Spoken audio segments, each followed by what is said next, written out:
Bienvenue à cette nouvelle capsule technique présentée par Gmexport et Arrimage en collaboration avec la boîte flexible. Soulignons que cette initiative a été rendue possible grâce au soutien financier de la SADC des Îles de la Madeleine. Mon nom est David Langlois et je suis intégrateur multimédia à la boîte flexible. Il me fait plaisir de vous accompagner aujourd'hui pour la création de votre première infolettre avec MailChimp. Nous allons explorer étape par étape les bases de cet outil numérique qui va vous permettre de propulser votre entreprise sur le web. Nous allons donc, dans le cadre de cette capsule, créer et configurer un compte MailChimp, mettre en place des méthodes pour récolter les adresses de votre audience et créer votre première campagne.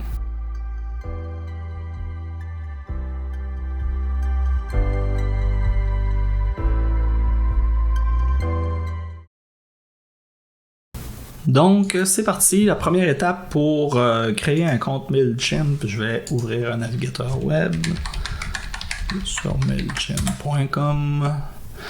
Je vais m'assurer que l'interface est en français avec l'icône de terre ici. Français, c'est parfait. Des fois, ça commence en anglais, donc on peut changer la langue là. Je vais appuyer sur le bouton s'inscrire.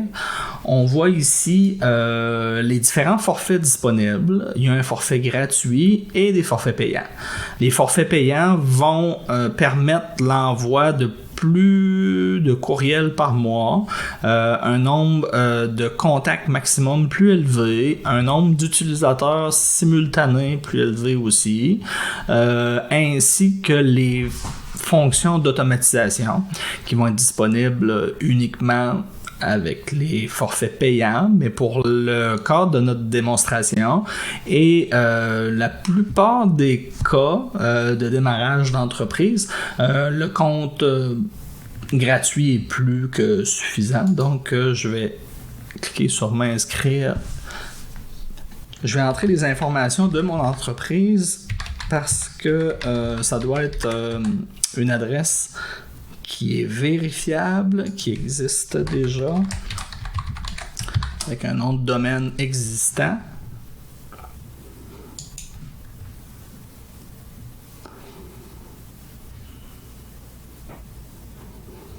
Et voilà. Donc, on m'avertit que je devrais avoir reçu à mon adresse de courriel un lien pour activer mon compte, ce que je vais aller vérifier. Oui, j'ai un lien dans mes courriels pour activer mon compte. Et voilà. Parfois, l'interface revient en anglais. Google Chrome, Firefox et autres permettent de traduire systématiquement les interfaces. Donc, je vais changer ça pour l'instant. Un rappel des forfaits. Donc, je veux le forfait gratuit. Je vais à suivant. J'entre mes coordonnées.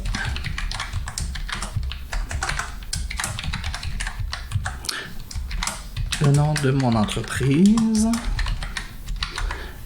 Numéro de téléphone optionnel. L'adresse physique. On demande une adresse physique systématiquement pour respecter les lois anti-spam internationales. Cette adresse-là va apparaître dans le pied de page de chaque courriel qu'on va envoyer avec MailChimp. Donc, on inscrit l'adresse de notre entreprise. On va à suivant. On me pose des questions sur les objectifs que j'ai par rapport à MailChimp. Les abonnés par combien d'abonnés que je crois avoir.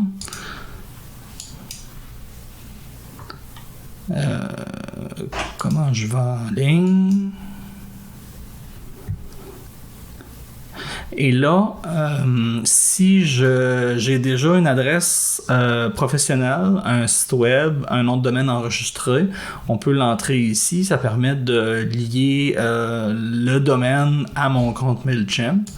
Je vais sauter cette étape-là pour l'instant, mais on va avoir à connecter quand même l'adresse de courriel et le domaine à l'étape suivante.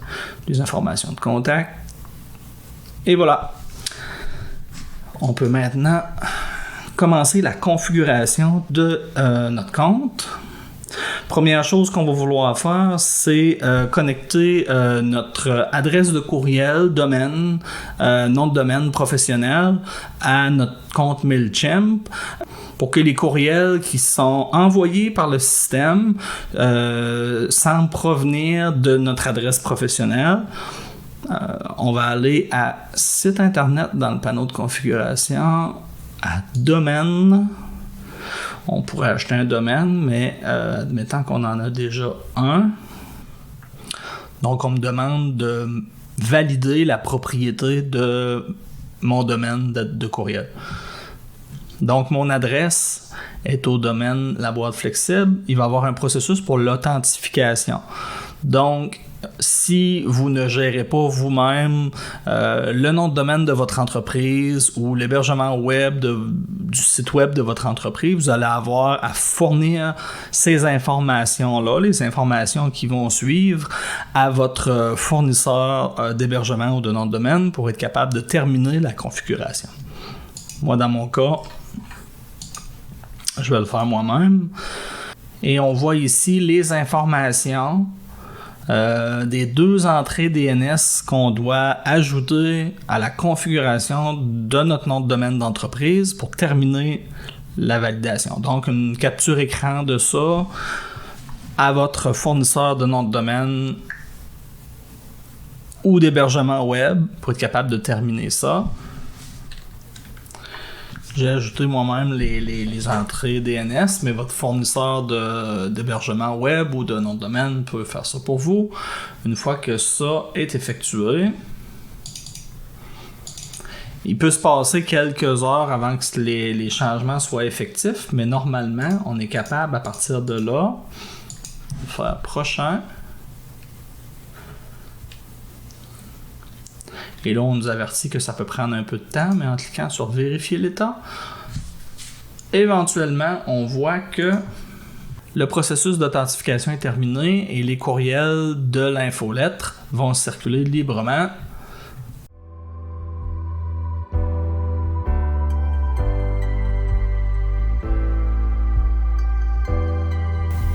Maintenant que notre compte MailChimp est créé et configuré, on peut mettre en place les moyens pour importer les adresses de courriel existantes à la plateforme et récolter des nouvelles adresses de manière autonome. Donc, toujours dans l'interface de MailChimp, il y a différentes façons d'amasser, de récolter les nouvelles adresses de courriel de son audience. Probablement, si vous avez déjà un site internet, il y a peut-être déjà des fonctionnalités qui sont disponibles avec votre plateforme web pour intégrer un formulaire directement sur les pages de votre site internet. Sinon, on peut en créer dans audience ici dans Contact Form, Sign Up Form. Et là, ben encore là, je suis passé en anglais, mais je peux traduire mon interface en français et je pourrais ici générer différents formulaires. Par exemple, générateur de formulaire, c'est on configure un formulaire et éventuellement, ce qu'on va avoir, c'est un lien partageable qu'on va pouvoir envoyer sur les réseaux sociaux, dans nos autres communications, que les gens vont cliquer dessus et arriver à ce formulaire-là, qui est entièrement configurable. On peut entrer les informations qu'on veut dans ce courriel-là. On peut changer le design, les couleurs des éléments, on peut traduire les éléments. Puis à la fin, on a une adresse partageable sur les réseaux sociaux, dans nos adresses de courriel, pour que les gens cliquent dessus et vont remplir ce formulaire-là pour s'inscrire à notre infolettre. Sinon, c'est également possible d'avoir des formulaires qui sont intégrés, c'est-à-dire au final, ce que ça nous donne, c'est du code HTML qu'on va copier-coller sur une page ou une partie de notre site internet, ou encore des pop-up, les fenêtres modales. Encore là, c'est du code HTML, JavaScript qui va permettre sur notre site internet, qui va tamiser dans le fond l'apparence du site pour avoir une fenêtre surgissante pour promouvoir l'inscription à notre infolettre. Ces différentes méthodes-là vont nous permettre d'acquérir des nouvelles adresses et par la suite, dans les courriels de notre infolettre, les informations pour la désinscription automatique sont disponibles. Les abonnés peuvent se désabonner de façon autonome en cas de besoin. Pour ce qui est d'importer une liste de contacts existante, si vous avez déjà des contacts qui ont accepté de vous fournir leur adresse de courriel dans le cadre d'échanges professionnels, vous pouvez aller dans Audience, encore là, Sign Up Form, et on voit ici, là, on peut ajouter des contacts. Soit ajouter les contacts un à un ou les importer en copier-coller directement ou avec un fichier CSV, fichier TXT qui viendrait d'une banque comme Excel ou autre, un tableur. Donc si on veut ajouter une seule personne, on va aller à ajouter un abonné. Je vais mettre ma propre adresse de courriel personnel. Cette personne m'a donné la permission d'y envoyer un courriel. Si cette personne est déjà dans une de mes audiences, on met à jour son profil au lieu de faire un doublon.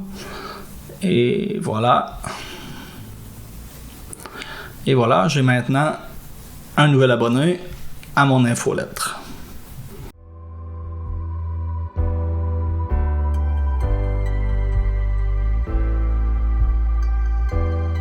Maintenant que toute la configuration initiale est complétée, on peut tomber dans le vif du sujet, c'est-à-dire faire le design de notre première campagne et la diffuser. Donc maintenant, on va aller créer notre première campagne de courriel. Ça peut être intéressant d'utiliser des modèles, des templates, si on risque d'avoir des courriels récurrents et qu'on ne veut pas nécessairement avoir à refaire systématiquement l'apparence de manière uniforme. C'est une belle façon d'avoir des courriels d'apparence uniforme. Je vais déjà aller dans Email Template ici. Et on voit que j'en ai pas présentement. Mais moi, ce que je vais faire, c'est que je vais en créer un nouveau. Il y a des points de départ. Certains sont disponibles avec le forfait gratuit. Certains nécessitent d'avoir un forfait payant. Il y a même des thèmes déjà toutes faites avec des couleurs et des choses qui peuvent servir vraiment de point de départ ou d'inspiration. Et voilà, là, je suis arrivé dans l'interface de création et je vois que j'ai déjà du contenu qui a été inséré avec le thème choisi. C'est super. Puis, chacun de ces éléments-là, c'est assez visuel. Là. On peut choisir qu'est-ce qu'on veut mettre, qu'est-ce qu'on veut changer comme élément. Changer une image, changer le texte. Quand on clique sur un élément, on voit dans le côté ici les options de modification du texte au besoin. On peut réécrire le texte ici, on écrit ce qu'on veut.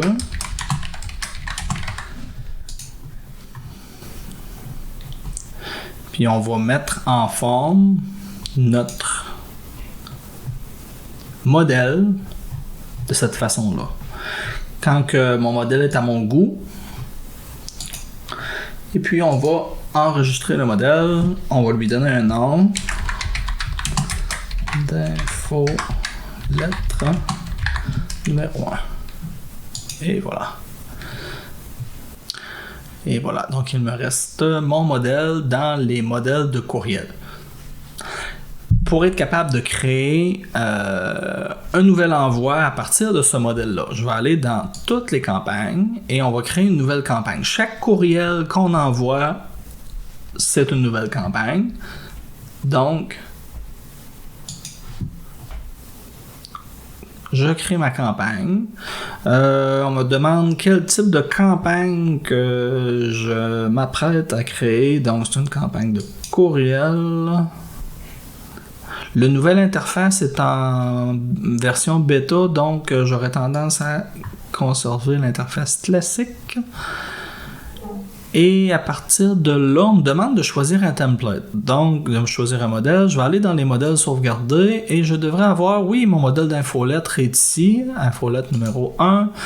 Je vais cliquer dessus. Et voilà. Donc, ça, c'est exactement mon modèle, mon point de départ. Puis, ce que je vais modifier à cet endroit-là, ça va seulement être actif, ça va seulement être disponible dans le cadre de cet envoi de courriel-là. La prochaine fois que je crée une nouvelle campagne à partir de ce modèle-là, le modèle va quand même être inchangé. À cet endroit-ci, je ne change pas le modèle, je change la campagne, mon point de départ. Donc, le texte serait probablement plus adéquat pour ce courriel-là. Donc, à cet endroit-là, je pourrais changer les images, le texte pour mettre à jour mon courriel. Et puis, enregistrer. Et puis, continuer ici. Donc, je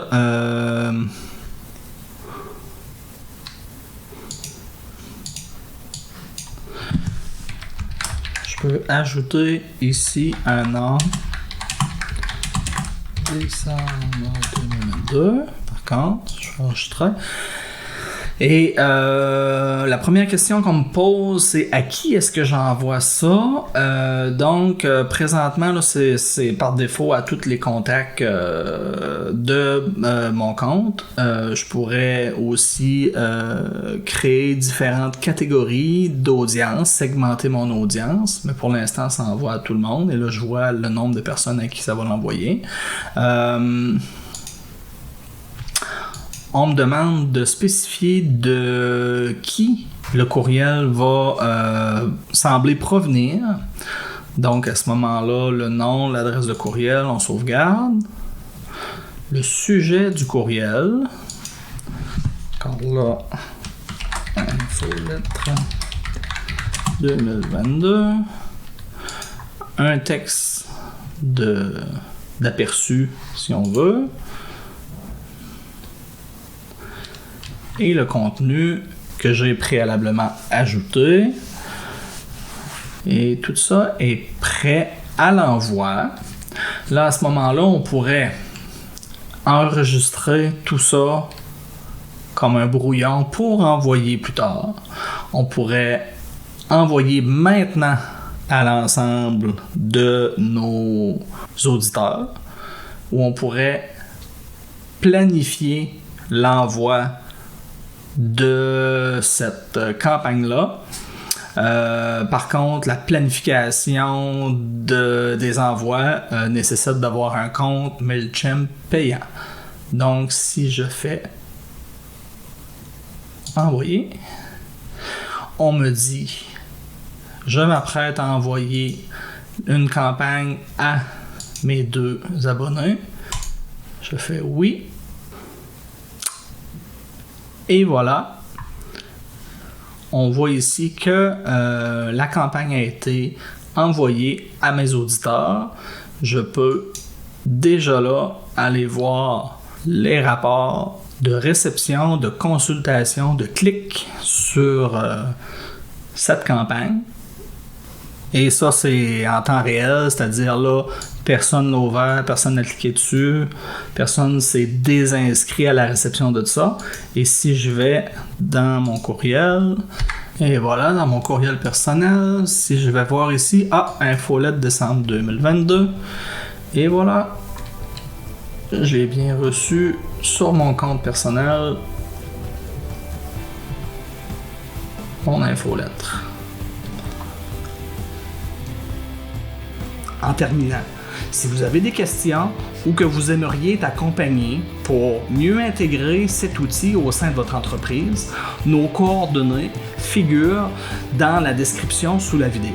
Pour découvrir davantage de capsules, vous pouvez visiter les sites web de Gymexport et de la SADC des Îles-de-la-Madeleine ou encore celui d'Arimage, Corporation culturelle des Îles-de-la-Madeleine.